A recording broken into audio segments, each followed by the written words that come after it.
Soriano. Okay. Second Vice President, Joko Villa. Joko Villa. Secretary is Jenny Jenny Evans. Evans.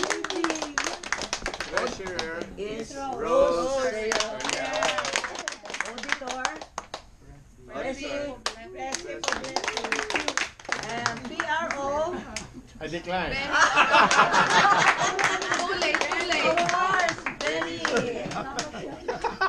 Tanda na si And Mr. then the rest Decline. are board members. Si Mr. Decline. Parang limang beses nag-decline.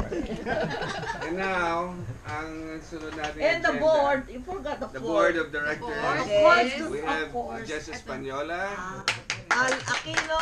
Chairman muna, chairman. Our lawyer. Moots Carino. Ito na. Jackie Dayohan. Roger Parajes. Parajes. Nikki Ariola. Thelma Sugay. Rudy Otor. Nancy Ignacio and Celia Abuel.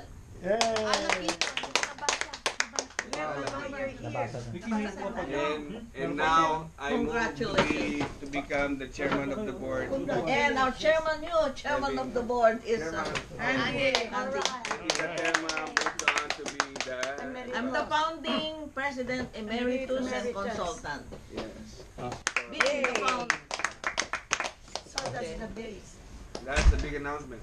Alright. So, everybody wants to write a press release.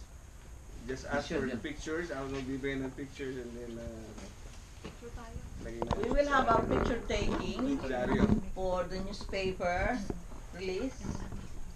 And now, And then for the induction,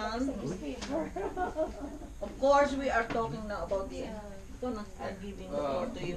okay. The chairman now is Siya na. Ako na ang chairman, since we have a new president, what we're going to be planning now is the installation of Cedric as new president and the induction of officers.